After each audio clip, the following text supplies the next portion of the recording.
ఈ రోజుకి నన్ను మీటింగ్ చాలామంది చెప్తుంటారు, సార్ ఈ రోజున మేము పెద్దవాళ్ళు అయ్యామంటే మాకు ఏమీ లేని క్షణంలో ఏం లేని టైంలో మాకు ఛాలెంజ్ అనే సినిమా మాకు ఎంతో స్ఫూర్తి ఇచ్చింది అంటుంటే వావ్ అంటుంది. అది ఆయన బ్రెయిన్ చైల్డ్, కానీ బయట మా ద్వారా బయటకు వచ్చింది కాబట్టి ఎంతో క్రెడిట్ మేము తీసుకుంటాం. అంతే ఆనందం ఆయన ఎంత పొందారు అంతే ఆనందం మేము పొందుతున్నాం. ఆ రకంగా వచ్చిన తర్వాత వచ్చే సినిమాలు మరణమృతం కానివ్వండి, రక్త సింధూరం కానివ్వండి, అన్ని సినిమాలు ఇట్లా ఎన్నో సినిమాలు మనం లిస్ట్ చూసాం. ఆ సినిమాలన్నీ కూడా నాకు అంతటి పేరు ప్రఖ్యాతి తీసుకొచ్చింది. కాబట్టి నా యొక్క ఎదుగుదలలో, నా స్టార్డంలో ఆయన యొక్క నా సింహభాగం మా ఎండమూరి గారికి ఉంది. నాకు చాలా సంతోషం. థ్యాంక్ యూ ఎండమూరి గారు, ధన్యం. తర్వాత ఇందాక ఒక మాట అన్నారు, అది కంక్లూడ్ చేస్తాను. నీ ఆటోబయోగ్రఫీ ఎవరు రాస్తున్నారని. ఆటోబయోగ్రఫీ అంటే నేనే కదా రాసేది అనుకున్నాను. నువ్వు ఎక్కడ టైం ఉంటుంది లేదు, నీవు చెప్పు, మేము ఎవరు రాసుకుంటాం.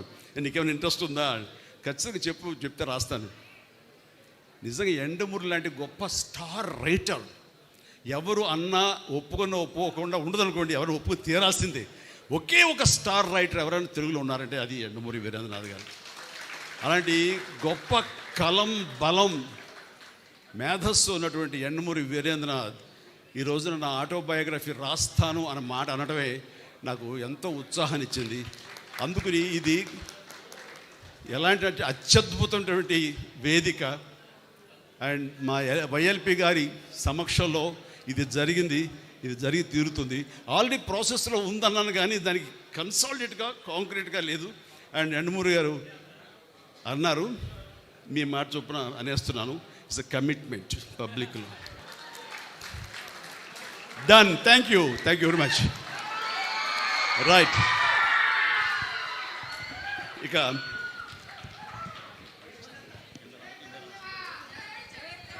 నాకు గతంలో ఇక్కడ సన్మానితులు ఉన్నారే, వాళ్ళందరి యొక్క తోటి నాకు ఏదో నా యొక్క 45 ఏళ్ల ప్రస్థానంలో నాకు ఏదో ఒక తారసపడ్డాము, మాకేదో సంబంధాలు ఉన్నాయి. కానీ ఒక ఇంట్లో రామసుబ్బారెడ్డి గారి ఈ విషయంలో మాత్రం వారి గురించి విన్నానే తప్ప నేను ఎప్పుడు మీట్ అయ్యే అవకాశం నాకు కలగలేదు.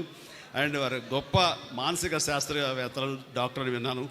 అండ్ నాకు ఇంట్రెస్ట్ అయిన సబ్జెక్టు మానసిక శాస్త్రం అండి. అండ్ నేను దానివల్ల ఎప్పుడు దాన్ని ఆలోచించుకుంటూనే ఉంటాను.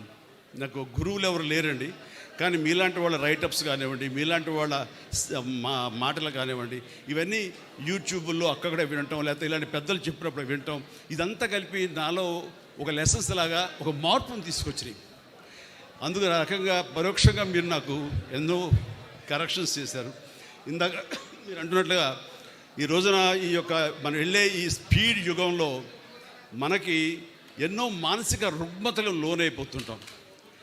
అది బాడీకే కాదు, మనసు కూడా రోగం వస్తుందని మీరు అన్నమాట అది అక్షర సత్యం. మళ్ళీ నిర్వీర్యం చేస్తుంది. ఒక్కోసారి లేవగానే అన్నీ బాగున్నాయి కదా, సినిమా సూపర్ హిట్ అయింది, ఇంట్లో బాగున్నారు, డబ్బులు బాగున్నాయి, బ్యాంక్ బ్యాలెన్స్ దండిగా ఉంది, ఏదో తెలియని ఒక న్యూనతా భావం, తెలియని ఒక లోన్లీనెస్, ఎందుకంటే చెప్పలేవు. అది ప్రతి ఒక్కడు ఏదోలే అని మర్చిపోయి వెళ్తుంటారు. కానీ మీలాంటి వాళ్ళు సంప్రదిస్తే కనుక దానికి అత్యద్భుతమైన చిన్న చిట్కాలతోటో చిన్న మాత్రలతో మీరు దాన్ని మాయం చేయగలరు.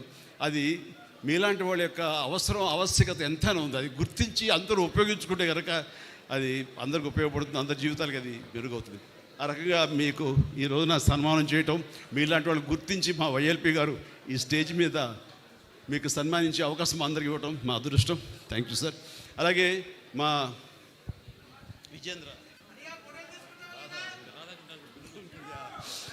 రాధాకృష్ణరాజు గారు ఉన్నారు. ఆయన వచ్చేసరికి ముందు చాలా ఇన్విటేషన్ చూడగానే షాక్ అయ్యాను. రాధాకృష్ణ గారు, మా రాధాకృష్ణ గారు అన్నాను. తెలుసా అన్నారు. తెలియటండి, చాలా బాగా తెలుసు. ఆయన నా సినిమాలు బిగిన్ నుంచి కూడా మీరు డిస్ట్రిబ్యూట్ చేశారు. ఎప్పుడు మేము బెంగళూరు వచ్చినా సరే మీరు రిసీవ్ చేసుకుంటుండేవాళ్ళు. అలాంటి మీరు ఈ మధ్య సంవత్సరాల్లో కొంచెం దూరం అయ్యాం. అండ్